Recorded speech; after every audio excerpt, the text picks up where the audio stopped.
Welcome to Thanjavur maths. இந்த வீடியோவில் நம்ம பார்க்க போகிறது 12th ஸ்டாண்டர்டுக்கான கண்டினியூட்டி அண்ட் டிஃபரன்ஷியபிலிட்டி அப்படிங்கிற சாப்டரில் மெஸ்லீனியஸ் எக்ஸசைஸில் 19th கொஷின்லேருந்து நம்ம பார்க்க போகிறோம். நம்மளோட சேனலை நீங்கள் சப்ஸ்கிரைப் பண்ணாமல் இருந்தீங்கன்னா சப்ஸ்கிரைப் பண்ணி வச்சுக்கோங்க. வாங்க வீடியோக்குள்ளே போகலாம். ஸோ இப்போ 19th கொஷின் என்ன அப்படின்னு பார்த்தீங்கன்னா, using the fact that sin of a plus b equal to sin a cos b plus cos a sin b and the differentiation, obtain the sum formula for cosine. அதாவது sin of a plus b ஓட formula வந்து அவங்க கொடுத்துருக்காங்க.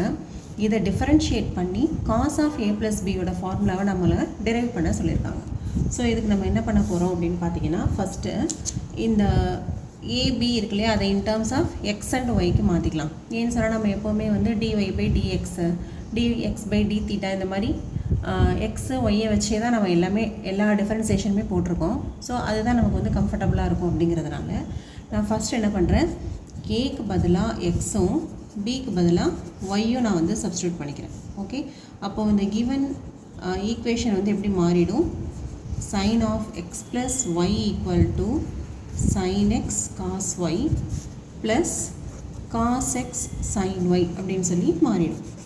Okay, இப்போது differentiate with respect to x. எப்போது நம்ம எப்படி differentiate பண்ணுவோமோ அதே போல் with respect to x differentiate பண்ண போகிறோம். sin of x plus y differentiate பண்ணால் cos of x plus y into differentiation of x வந்து 1, டிஃபரன்சியேஷன் ஆஃப் y வந்து dy by dx. இது வந்து லெஃப்ட் ஹேண்ட் சைடில் முடிச்சாச்சு. இப்போ ரைட் ஹேண்ட் சைடில் டிஃபரன்ஷியேட் பண்ண போகிறோம். இது வந்து என்ன வரும், திரும்ப யூவி ஃபார்முலாவில் வந்துடும். ஏன்னா 2 டேர்ம்ஸ் இருக்குது.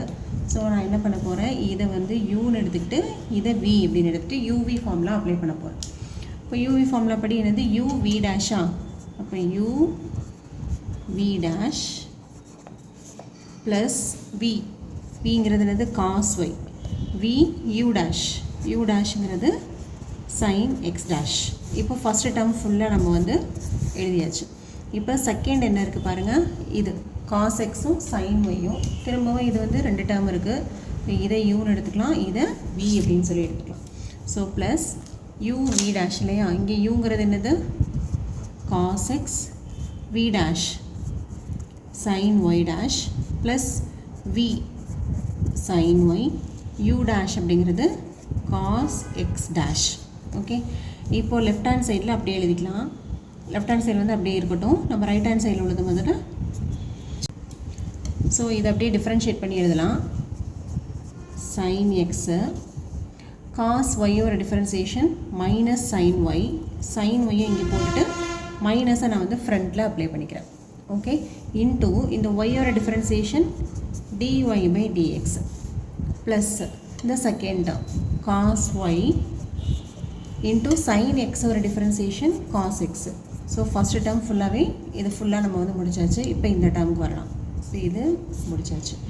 ப்ளஸ் இப்போ இதில் பார்த்தீங்கன்னா cos x into sine y, sine ஒய்யோட டிஃபரன்சியேஷன் காஸ் ஒய் அண்ட் இந்த ஒய்யோட டிஃபரன்சியேஷன் டிஒய் பை டிஎக்ஸ். ஏன்னா ஈச் அண்ட் எவ்ரி டைம் நம்ம வந்து டிஃபரன்ஷியேட் பண்ணி ஆன்சர் எழுதணும் இல்லையா. இப்போ இதில் அடுத்தது பாருங்கள், சைன் ஒய் இருக்குது, காஸ் எக்ஸ் டேஷ், காஸ் எக்ஸோட டிஃபரன்சியேஷன் மைனஸ் சைன் எக்ஸு. அந்த சைன் எக்ஸை வந்து இங்கே போட்டுக்கலாம். இங்கே ஒரு மைனஸ் இருக்குது, இங்கே ஏற்கனவே ஒரு ப்ளஸ் இருக்குது. Plus into minus minus. சரியா, இப்போது இந்த டேர்ம்லேயும் டிஒய் பை டிஎக்ஸ் இருக்குது, இந்த டேர்ம்லேயும் டிஒய் பை டிஎக்ஸ் இருக்குது. அப்போ அதை ரெண்டையும் நம்ம வந்து தனியாக எழுதிடலாம். டிஒய் பை டிஎக்ஸ் இன்டூ இதில் காஸ் எக்ஸ் காஸ் ஒய், இந்த டேர்மில் minus sine x sine y. Okay, இப்போது இந்த 2 டேர்ம்ஸுமே நம்ம வந்து கம்ப்ளீட்டாக எழுதியாச்சு. இதுவும் ஃபுல்லாக முடிச்சிட்டோம், இதுவும் ஃபுல்லாக முடிச்சிட்டோம். ஸோ இதுதான் நமக்கு இருக்கிற ரிமைனிங் டேர்ம்ஸ், அதை எழுதிக்கலாம். Plus cos x cos y, இங்கே காஸ் ஒய் காஸ் எக்ஸ்ன்னு இருக்குது, நான் ஜஸ்ட் அதை ரீஅரேஞ்ச் பண்ணி எழுதியிருக்கேன்.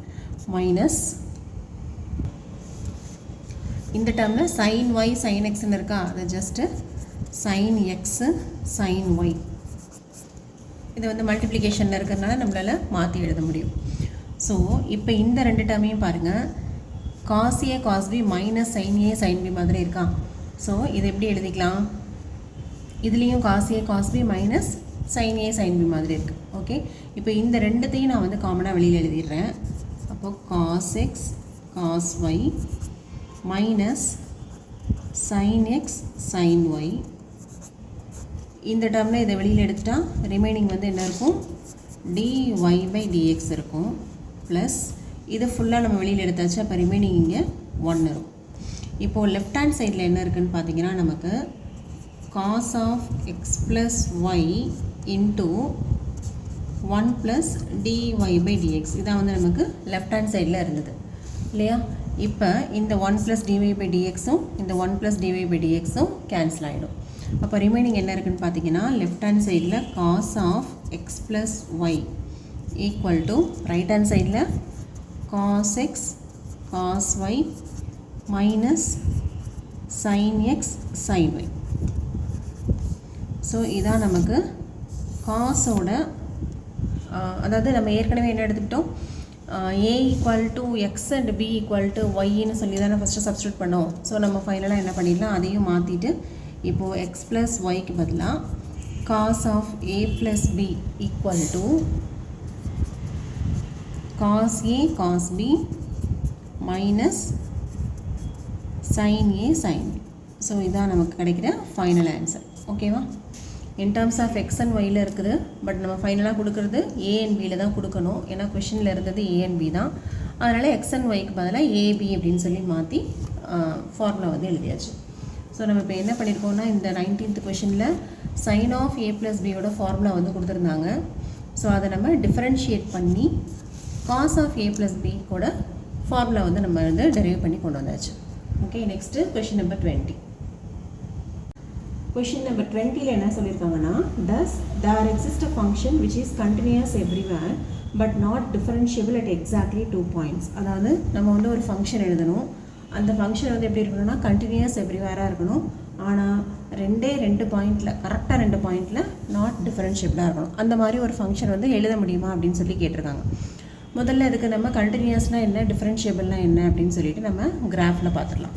கண்டினியூஸ் அப்படின்னா ஒரு ஃபங்க்ஷனோட கிராஃப் இது மாதிரி கையை எடுக்காமல், அதாவது எங்கேயுமே பிரேக் இல்லாமல் வரைய முடிஞ்சுது அப்படின்னு சொன்னால் அந்த ஃபங்க்ஷனை வந்து நம்ம கண்டினியூஸ் அப்படின்னு சொல்லலாம். அதே போல் ஒரு ஃபங்க்ஷனை வந்து எப்போ நம்ம டிஃபரன்ஷியபிள் அப்படின்னு சொல்லுவோம்னா, இந்த மாதிரி ஒரு கிராஃப், ஒரு ஃபங்க்ஷனோட கிராஃப் வரையும் போது இந்த மாதிரி ஷார்ப் எட்ஜஸ் வந்து வரக்கூடாது. அதாவது டிஃபரன்ஷியபிளாக இருக்கணும்னா நோ ஷார்ப் எட்ஜஸ். ஓகேவா, ஷார்ப் எட்ஜஸ்ஸே இல்லை அப்படின்னா டிஃபரன்ஷியபிள். அப்போ இந்த ஷார்ப் எட்ஜ் இல்லாமல் இப்படி இருக்கலாம். இப்படி ஒரு கிராஃப் இருந்ததா இதை வந்து டிஃபரன்ஷியபிள் அப்படின்னு சொல்லலாம். ஓகே, ஆனால் இப்போ இதுவுமே வந்து என்னது கண்டினியூஸாகவும் இருக்குது, டிஃபரன்ஷியபிளாகவும் இருக்குது. ஏன்னா இது வந்து கண்டினியூஸாக போய்கிட்டே இருக்குது. அண்டு ஷார்ப் எட்ஜஸ் வந்து எதுலேயுமே இல்லை. ஒருவேளை இப்படி இருந்ததுன்னு வச்சுக்கோங்களேன், இதே கிராஃபு இப்படி இருந்தது அப்படின்னு சொன்னால் இதெல்லாம் தான் வந்து ஷார்ப் எட்ஜஸ்ஸு. அப்போ இந்த பாயிண்ட்ஸ்லாம் கண்டிப்பாக இந்த ஃபங்க்ஷன் வந்து டிஃபரன்ஷியபிளாக இருக்காது. அப்போது டிஃபரன்ஷியபிளாக இருக்கணும்னா நோ ஷார்ப் எட்ஜஸ் வரணும். பட் நாட் டிஃபரன்ஷியபிள்னா என்னது, நாட் டிஃபரன்ஷியபிள் அப்படின்னா ஷார்ப் எட்ஜஸ் வரணும் அப்படின்னு அர்த்தம் இல்லையா. அப்போ ஷார்ப் எட்ஜஸ் வந்து வந்தது அப்படின்னா கண்டிப்பாக அது வந்து not differentiable at particular points. அது எந்த இடத்துலலாம் ஷார்ப்பாக வருதோ அந்த இடத்துலலாம் அது வந்து டிஃபரன்ஷியபிளாக இருக்காது. ஸோ இப்படி ஏதாவது நம்மளால் கிராஃப் வந்து ஏதாவது ஒரு ஃபங்க்ஷன் எழுத முடியுதா அப்படின்னு சொல்லிட்டு நம்ம பார்க்கலாம். இப்போது நம்ம வந்து மாடுலஸ் ஆஃப் எக்ஸ் அப்படின்னு சொல்லிட்டு ஒரு ஃபங்க்ஷன் எழுதுவோம் இல்லையா.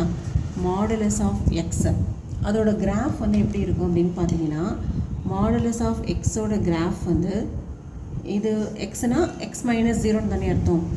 இதுதான் வந்து மாடுலஸ் ஆஃப் எக்ஸோட graph. X axis y axis இந்த ஓகிற பாயிண்டில் என்ன வருது பாருங்கள், ஷார்ப் எட்ஜு வருது. ஆனால் இந்த இது கிராஃப் வந்து எப்படி இருக்குது, கண்டினியூஸாக இருக்குது. ஸோ நம்ம பிரேக் இல்லாமல் நம்மளால் வரைய முடியுது. ஆனால் இந்த இடத்துல வந்து ஷார்ப் எட்ஜு வருது. ஸோ ஷார்ப் எட்ஜு வந்தாலே அது வந்து நாட் டிஃபரன்ஷியபிள். ஆனால் இது வந்து எப்படி இருக்குது, கண்டினியூஸாக இருக்குது. So modulus of x is continuous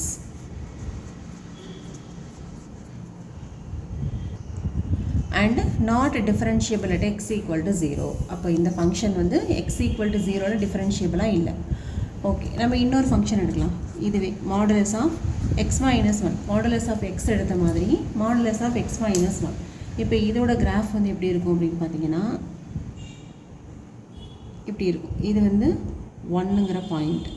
okay, இப்போ இதுவும் எப்படி இருக்கு பாருங்கள், கண்டினியூஸாக தான் இருக்குது. ஆனால் இந்த 1ங்கிற பாயிண்டில் ஷார்ப் எட்ஜ் வந்துருச்சு. அப்போ இந்த 1ங்கிற பாயிண்டில் இது not differentiable.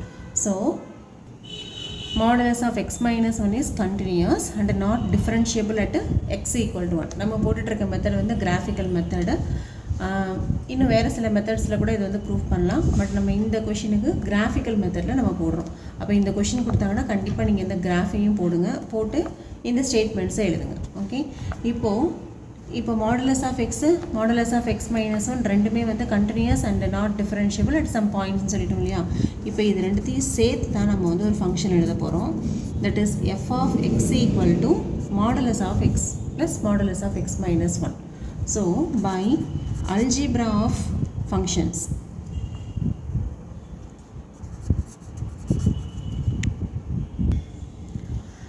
f of x is continuous everywhere but not differentiable at x equal to 0, 1 அப்படின்னு எழுத முடியும். ஏன்னு சொன்னால் இது வந்து not differentiable at 0, இது வந்து not differentiable at 1. இந்த ரெண்டுத்தையும் ஆட் பண்ணி தான் நம்ம f of xங்கிற ஃபங்க்ஷன் எழுதியிருக்கோம். அப்போ by algebra of continuous functions நம்ம ஏற்கனவே பார்த்துருப்போம் இல்லையா. அப்போது ரெண்டு ஃபங்க்ஷன்ஸையும் ஆட் பண்ணோம் அப்படின்னு சொன்னால் அதுவும் சேம் ப்ராப்பர்ட்டி தான் வரும். அப்போ f of x தான் வந்து ரெண்டையும் ஆட் பண்ண function. f of x is also continuous everywhere but not differentiable at x equal to 0 and x equal to 1. So நம்ம வந்து f of xன்னு வரவங்களால ஒரு ஃபங்க்ஷன் கண்டுபிடிக்க முடியுமான்னு கேட்டிருந்தாங்க. எஸ், இதுதான் அந்த ஃபங்க்ஷன். இந்த ஃபங்க்ஷன் வந்து கரெக்டாக 2 பாயிண்டில் டிஃப்ரென்ஷியபிளாக இல்லை. ஸோ இந்த ஃபங்க்ஷன் வந்து நம்ம எழுத முடியும். Okay, next question number 21. So question number 21 என்னென்னா ஒய்ன்னு சொல்லிட்டு ஒரு டிட்டர்மினன்ட் வேல்யூ கொடுத்துருக்காங்க.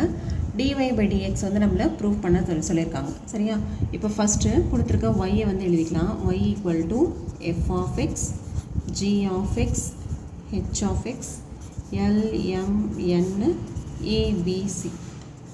ஓகே, இப்போ இதுக்கு dy by dx போட போகிறோம். இப்போது டிட்டர்மினண்ட்டில் வந்து நம்ம எப்படி எக்ஸ்பேண்ட் பண்ணுவோம் அப்படின்னு சொன்னால் ஃபஸ்ட்டு ரோ, ஓகே, அடுத்தது மற்ற காலம் அப்படியே எழுதிப்போம். ப்ளஸ் செகண்ட் ரோவோட டிஃப்ரென்சியேஷன் மற்றது அப்படியே இருக்கும். ஸோ அப்போ அதை எப்படின்னு பார்க்கலாம். இப்போ ஃபஸ்ட்டு என்ன பண்ண போகிறோம், இந்த ஃபஸ்ட்டு ரோ இருக்கு இல்லையா, அதை மட்டும் டிஃப்ரென்ஷியேட் பண்ண போகிறோம் வித் ரெஸ்பெக்ட் டு எக்ஸு. அப்போது எஃப் ஆஃப் எக்ஸை டிஃப்ரென்ஷியேட் பண்ணால் f dash of x, g of x ஒரு differentiation g dash of x, h of x ஒரு differentiation h dash of x. So ஒரு ரோ ஃபுல்லாக டிஃப்ரென்ஷியேட் பண்ணி எழுதியாச்சு. மற்றதெல்லாம் அப்படியே எழுதிக்கணும். L M N ABC. ஒரு தடவையில் நீங்கள் ஒரே ஒரு ரோ அப்படி இல்லைன்னா ஒரே ஒரு காலம் மட்டும்தான் நம்ம டிஃப்ரென்ஷியேட் பண்ணி எழுதணும். அதுக்கு அடுத்த ஸ்டெப்பில் தான் அடுத்த காலமோ அடுத்த ரோவோ நம்ம வந்து டிஃப்ரென்ஷியேட் பண்ணணும். இப்போ ஃபஸ்ட்டு ரோவை மட்டும் டிஃப்ரென்ஷியேட் பண்ணி எழுதியாச்சு. ஸோ இன்னும் பேலன்ஸ் இருக்குது ப்ளஸ். இப்போது அடுத்த டிட்டர்மினன்ட் வேல்யூ என்னன்னு சொன்னால் ஃபஸ்ட்டையும் லாஸ்ட்டையும் அப்படியே எழுதுங்க. ஃபஸ்ட் என்ன இருக்குது, எஃப் ஆஃப் எக்ஸ் இருக்குது, ஜி ஆஃப் எக்ஸ் இருக்குது, ஹெச் ஆஃப் எக்ஸ் இருக்குது. இந்த லாஸ்ட்டில் என்ன இருக்குது, ஏபிசி இருக்குது. ஓகே, இப்போது இந்த எல்எம்என் இதை மட்டும் டிஃப்ரென்ஷியேட் பண்ணுங்கள். எல்எம்என் எல்லாமே வந்து கான்ஸ்டன்ட் தான். அப்போ இது எல்லாத்தையும் டிஃப்ரென்ஷியேட் பண்ணும்போது என்ன ஆகிடும், 0 ஆகிடும். ஓகே, இப்போது ப்ளஸ். இப்போ ஃபஸ்ட்டு ரெண்டையும் அப்படியே எழுதிக்கலாம். ஹெச் ஆஃப் எக்ஸு எல்எம்என் எழுதிக்கிறோம். மூணாவது ரோ இருக்கு இல்லையா, ஏபிசி, அதுவும் வந்து கான்ஸ்டன்ட் தான். அப்போ அதை டிஃப்ரென்ஷியேட் பண்ணும்போது 0 அப்படின்னு சொல்லிட்டு வந்துடும். ஓகே, இது வந்து ரொம்ப சிம்பிள். ஃபஸ்ட்டை மட்டும் டிஃப்ரென்ஷியேட் பண்ணிவிட்டு மற்ற ரெண்டுத்தையும் அப்படியே எழுதுங்க. ப்ளஸ் ஃபஸ்ட்டையும் லாஸ்ட்டையும் வச்சுக்கிட்டு சென்டரில் உள்ளதை டிஃப்ரென்ஷியேட் பண்ணி எழுதிடுங்க. ப்ளஸ் ஃபஸ்ட்டையும் செகண்டையும் எழுதிட்டு மூணாவது உள்ள ரோவை டிஃப்ரென்ஷியேட் பண்ணுங்கள். இப்படி வந்துருச்சா.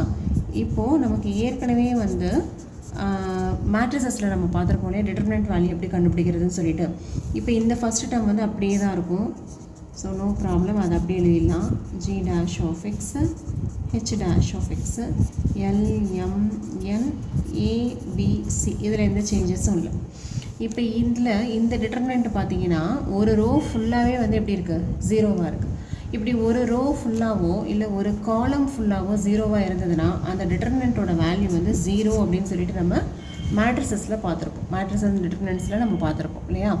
இப்போ இதில் ஒரு ரோ ஃபுல்லாகவே 0வாக இருக்கிறதுனால இதோட டிட்டர்மினன்ட் வேல்யூ 0 ப்ளஸ் இதுலேயும் ஒரு ரோ ஃபுல்லாகவே ஜீரோவாக இருக்கிறதுனால இதோட டிட்டர்மினன்ட் வேல்யூவும் ஜீரோ ஆகிடும். ஸோ ஃபைனலாக நமக்கு என்ன கிடைக்கிது அப்படின்னு பார்த்தீங்கன்னா dy by dx equal to f dash of x, g dash of x, h dash of x, l, m, n, a, b, c. So இதை நம்மளை வந்து ப்ரூவ் பண்ண சொல்லியிருந்தாங்க. Hence prove. ஸோ இது கொஞ்சம் டிஃப்ரெண்ட்டான கொஷின், ஆனால் ரொம்ப ரொம்ப ஈஸியான கொஷின். மேபி இது ஒரு 2 மார்க்லேயோ 3 மார்க்லேயோ கேட்டால் நீங்கள் ஈஸியாக வந்து போட்டுடலாம். Next the last question number 22. y கொடுத்துருக்காங்க. நம்ம என்ன ப்ரூஃப் பண்ணணும்னா இந்த கண்டிஷனை நம்ம வந்து ப்ரூஃப் பண்ணணும் ஈக்குவல் டு 0ன்னு சொல்லிட்டு. இப்போ இதை ப்ரூஃப் பண்ணணும்னா நமக்கு என்ன வேணும்? dy by dx வேணும், d2y by dx2 வேணும். ஸோ ஃபஸ்ட்டு நம்ம y எழுதிக்கலாம். e power a cos inverse of x. நான் ஃபஸ்ட்டு என்ன கண்டுபிடிக்க போகிறேன்னா dy by dx, அதாவது differentiate with respect to x. e power எக்ஸை டிஃபரன்ஷியேட் பண்ணால் e பவர் எக்ஸ் தான். ஸோ அது அப்படி எழுதிடலாம். இங்கே எக்ஸ் இருக்கிற பிளேஸில் என்ன இருக்கோ அப்படி எழுதிடலாம். Into a into cos inverse of x இருக்கா, a வந்து கான்ஸ்டன்ட்டு, இப்போ அப்படி எழுதிடலாம். காஸ் இன்வர்ஸ் ஆஃப் எக்ஸை டிஃபரன்ஷியேட் பண்ணால் -1/√(1 - x². Differentiation of cos inverse of x -1/√(1 - x². This is equal to -a, இந்த -1 இன்ட்டு ஏவை போட்டாச்சு. இப்போ திரும்ப பாருங்கள், e power a cos inverse of எக்ஸுங்கிறது என்னது? y.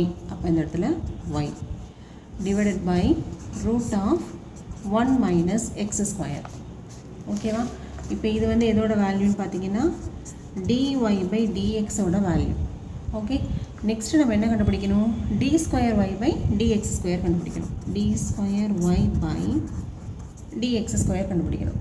அப்போது இந்த டேர்மை டிஃபரன்ஷியேட் பண்ணணும் வித் ரெஸ்பெக்ட் டு எக்ஸ். இப்போ இதில் வந்து 2 இருக்குது. அப்போ இதை வந்து நீங்கள் யூன்னு எடுத்துக்கோங்க, இதை வந்து வின்னு எடுத்துகிட்டு u by v மெத்தடில் நம்ம டிஃபரன்ஷியேட் பண்ணிக்கலாம். ஸோ இந்த மைனஸ் இருக்குது, மைனஸை வந்து நம்ம வெளியில் எடுத்துக்கலாம், அது லாஸ்ட்டாக மல்டிப்ளை பண்ணிக்கலாம். இப்போ யூவில் வந்து a இன்ட்டு ஒய் மட்டும் வச்சுக்கிறோம். அப்படி இல்லைன்னா என்ன செய்யலாம்? இந்த ஏவையும் நம்ம வெளியில் எடுத்துடலாம். -a ஃபுல்லாகவே வெளியில் எடுத்துருங்க. இந்த ஒய்யை மட்டும் நீங்கள் u அப்படின்னு செலக்ட் பண்ணிக்கோங்க. ஓகேவா? இப்போ நமக்கு வந்து u அப்படின்னா ஒய் மட்டும்தான். ஏன்னா -a நம்ம காமனாக வெளியில் எடுத்தாச்சு. லாஸ்ட்டாக நம்ம வந்து மல்டிப்ளை பண்ணிக்கலாம். இப்போ ஃபார்முலா படி என்ன வரும்? v into u dash of v into u dash, u dash அப்படின்னா y dash minus u into v dash, அதாவது √(1 - x² dash divided by v ஸ்கொயர்னு வரும். அப்போ இந்த ரூட்டுக்கு ஸ்கொயர் போட்டிங்கன்னா ரூட்டும் ஸ்கொயரும் கேன்சல் ஆகிட்டு இந்த 1 - x² மட்டும் வரும். This is equal to -a into √(1 - x²) y dash அப்படின்னு சொன்னால் என்ன அர்த்தம்? dy by dx அப்படின்னு சொல்லிட்டு மீனிங் இல்லையா? மைனஸ் y இன்ட்டு, இப்போ இது பாருங்கள், √x டிஃபரன்ஷியேட் பண்ணால் 1/2√x. இதெல்லாம் வந்து நமக்கு ஏற்கனவே தெரிஞ்சது தான். இப்போ √x டிஃபரன்ஷியேட் பண்ணால் 1/2√x. அடுத்தது இதில் -x² இருக்கா, 1 டிஃபரன்ஷியேட் பண்ணும்போது 0 ஆகிடும். -x² டிஃபரன்ஷியேட் பண்ணும்போது -2x. this whole term divided by 1 - x².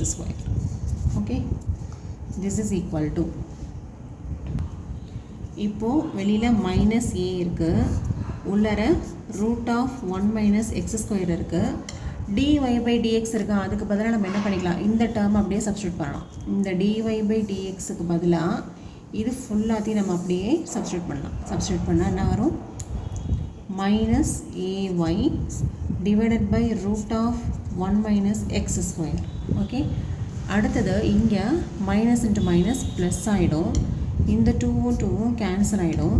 Remaining x into y divided by √(1 - x² அப்படின்னு சொல்லி கிடைக்குது. This whole term divided by 1 - x². இப்போது இதில் 1 - x², 1 - x² வந்து கேன்சல் ஆகிடும். ஓகே, ஸோ இது என்னது? d2y by dx² லெஃப்ட் சைடில் இருக்கிறது. இப்போ இந்த -a உள்ளே மல்டிப்ளை பண்ணுங்கள். இங்கே ஒரு மைனஸ், இங்கே ஒரு மைனஸ், அப்போ ப்ளஸ் ஆகிடும். a இன்ட்டு a வந்து a² ஒய். இப்போ மைனஸ் ஏ ப்ளஸ்ஸு ஏ ஸ்கொயர், இந்த ஒய்யும் போட்டாச்சு. அடுத்து இந்த மைனஸ் ஏவை இது கூட மல்டிப்ளை பண்ணுங்கள். மைனஸ் இந்த ஏவை உள்ள மல்டிப்ளை பண்ணால் aXy divided by root of 1 minus x square divided by 1 minus x square இருக்கு இல்லையா, அதை அப்படியே எழுதிக்கலாம் 1 மைனஸ் எக்ஸ் ஸ்கொயர். ஓகே,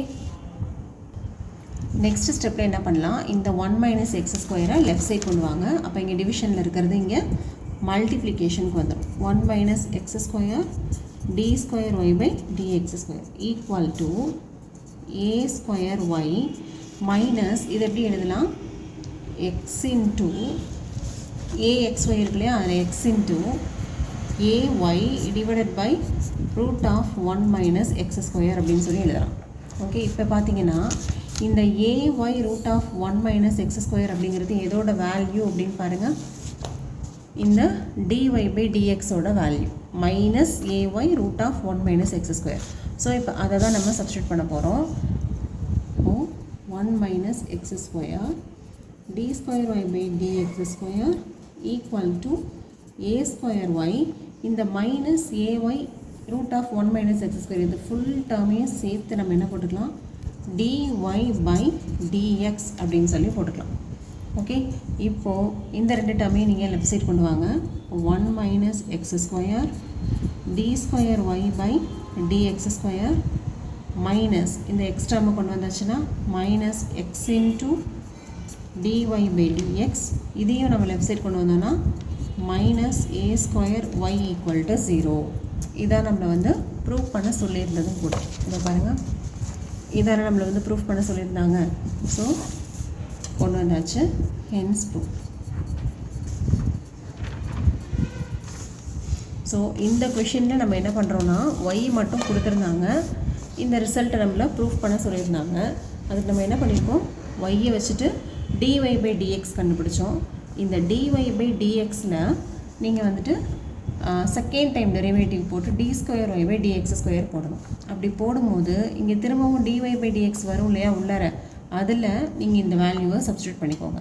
அப்படி சப்ஸ்டியூட் பண்ணிங்கன்னா டேரெக்டாகவே உங்களுக்கு டெரைவ் பண்ணி நம்ம என்ன ப்ரூஃப் பண்ணணுமோ அந்த ரிசல்ட் வந்து வந்துடும். ஸோ இதோட இந்த மெஸ்லினியஸ் கொஷின்ஸ் எல்லாமே வந்து கம்ப்ளீட் ஆகிடுச்சு. நெக்ஸ்ட்டு நம்ம வந்து சாப்டர் 6 அப்ளிகேஷன் ஆஃப் டெரிவேட்டிவ்ஸ் வந்து நம்ம வந்து பார்க்கலாம். நம்மளோட சேனல் உங்களுக்கு பிடிச்சிருந்ததுன்னா லைக் பண்ணுங்கள், ஷேர் பண்ணுங்கள், மறக்காமல் கமெண்ட்ஸ் போடுங்க. தேங்க்யூ ஃபார் வாட்சிங்.